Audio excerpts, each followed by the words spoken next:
Pangalawang pagkakataon mga kabayan, nandito tayo ulit sa pinangyarihan.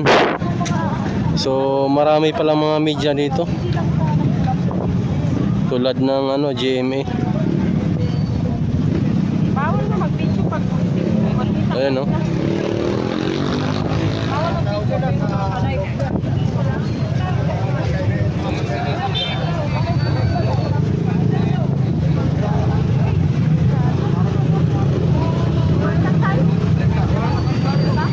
So yung mga tao pala na nandyan, mga na-trap mga kabayan, nasa 30 to 40.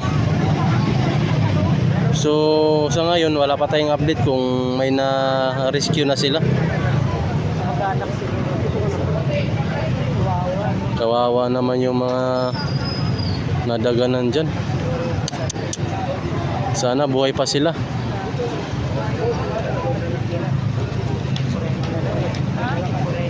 Malamang mga kabayan, mga siguro yung iba, mga taga-probinsya.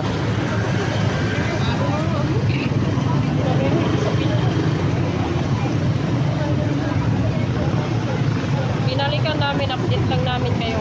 Ayan o. Hindi pa rin nila mag-ukay-ukay sa gitna. Yung kung saan nagpaka-pisto yung mga trabahador, kung saan sila nakatulong. Ayan o. Ito lang yung pala yun. Ito ang walking street. Ano, karanam?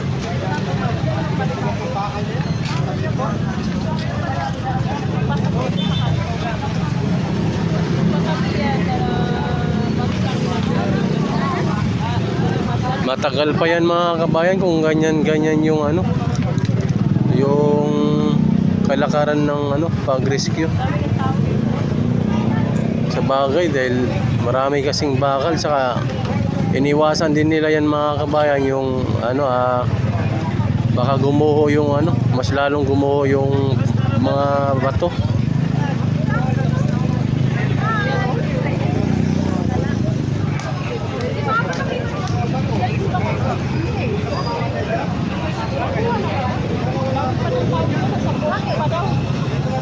Nadaganan sila.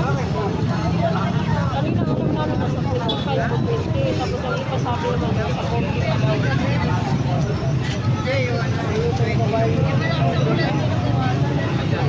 Hindi nila mag-complicate. Sobrang dami ng mga bakal at saka mga simento. Ayan o, hindi tayo maakyat na nga. So mga kabayan, yung ibang mga kamag-anak na Init pa naman. na-trap sa loob, nagkiklaim sila dito pero wala sila pa. Sa ngayon wala pa silang magagawa dahil pahirapan nga yung sitwasyon.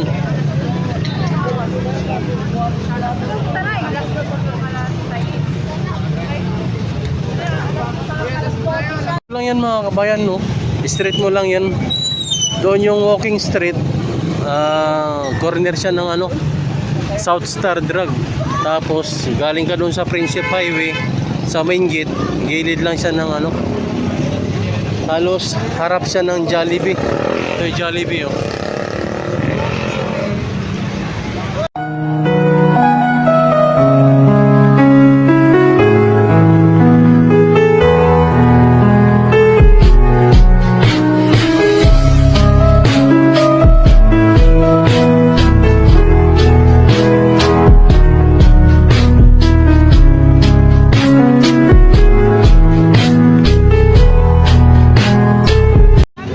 So mga kabay, pangatlong pagkakataon. So andito na naman tayo ulit sa pinangyarihan na gumuho na building. So sa ngayon, makikita nyo, medyo walang search and rescue operation, pero may napagtanungan tayo dito na tuloy-tuloy yung search and rescue operation sa likuran, bandang likod. Tuloy-tuloy pa rin yung search and rescue operation nila.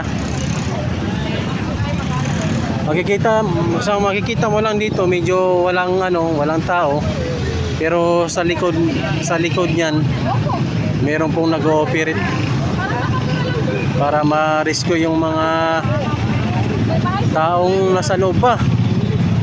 Ayon sa napagtanungan natin dito mga kabayan, 4 yung diniklarang patay, saka 16 pa ang hindi pa nahanap sa loob mismo ng pinangyarihan na building.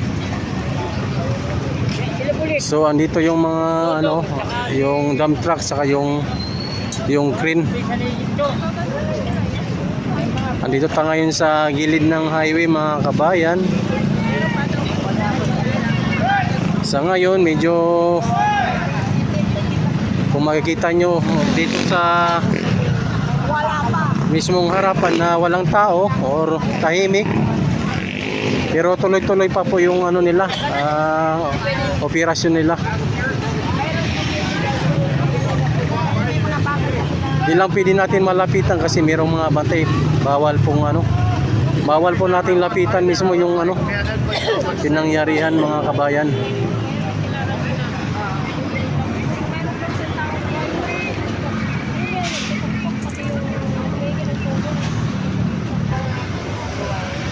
Dapat sabihin na lang na yung pumunta sila sa face maligo sila.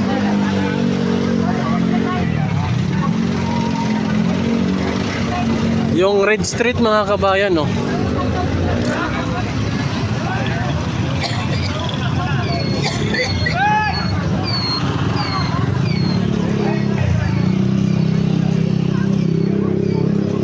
Naninipis naman pa.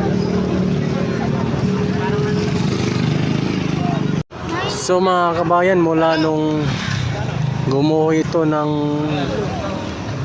linggo ng madaling araw hanggang ngayon, so parang ganun pa rin yung sitwasyon, or hindi pa nabawasan yung yung parting mga bagay na bakal. Pero sa ngayon mga kabayan, tahimik siya. Siguro nag-break muna yung mga search and rescue operation dahil madilim at tahimik yung lugar sa ngayon. Time check tayo mga kabayan, 8:45 ng gabi. So baka mamaya saka na nila ituloy-tuloy yung operasyon.